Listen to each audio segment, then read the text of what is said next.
दोस्तों, आज की कहानी बिहार की कोसी नदी के गहराइयों में रहने वाले एक प्राचीन जल राक्षस की कहानी है। कहानी शुरू होती है नदी किनारे बसे कोसी तारा नाम के एक छोटे से गांव से। वहां के ग्रामीणों का जीवन नदी के पानी पर ही निर्भर था।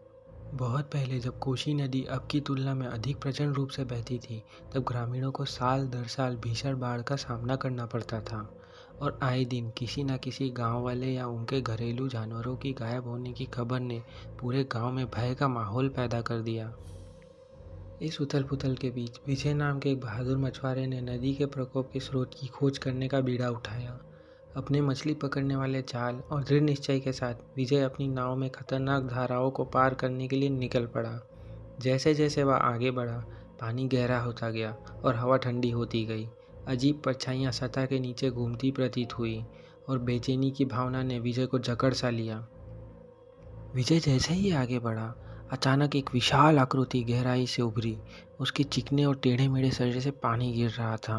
प्राणी की आंखें जलते अंगारों की तरह चमक रही थी और उसके खुले हुए जबड़े में से उसके नुकीले दांत दिखाई दे रहे थे।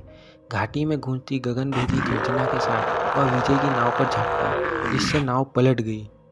चमत्कारी ढंग से विजय बहती हुई लकड़ी के एक टुकड़े को पकड़ने में कामयाब रहा। जब उसने राक्षस को मलबे के चारों ओर चक्कर लगाते हुए देखा, तो उसका दिल जोरों से धड़कने लगा। ऐसा लग रहा था कि राक्षस उस पर कभी भी हमला कर सकता है और उसकी डरावनी घुर्राहट तेज नदी की आवाज़ से मिल रही थी। विजय आशा से चिपका रहा और उसने अपने जीवित रहने के लिए भगवान से प्रार्थना की।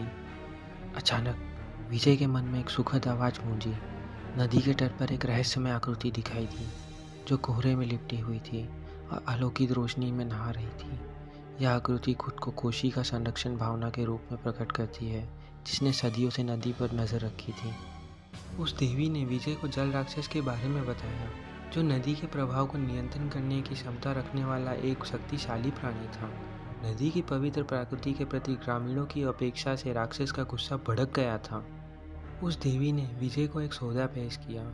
यदि गांव वाले नदी के साथ सम्मानपूर्वक व्यवहार करें और इसके महत्व का सम्मान करने की प्रतिज्ञा करें, तो राक्षस का क्रोध कम हो जाएगा।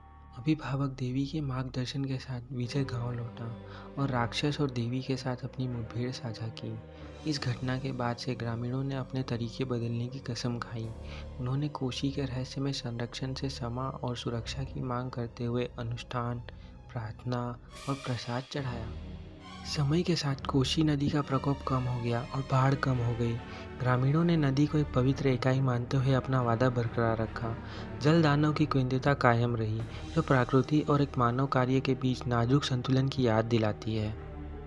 आज तक कोसी तारा के ग्रामीण विजय और जल राक्षस की कहानी को एक चेतावनी देने वाली कहानी के रूप में सुनाते हैं। वे उन नदियों का सम्मान करने का महत्व समझते हैं जो उनके जीवन को बनाए रखती है। ऐसा ना हो कि प्राचीन संरक्षण के क्रोध को एक बार फिर जगा दें। और जैसे जैसे कोसी नदी बहती रहती है, इसकी गहराई रहस्य में डूबती रहती है, जो प्राचीन किंवदंतियों की शक्ति का प्रमाण है, जो बिहार की संस्कृति और मान्यताओं को आकार देती है।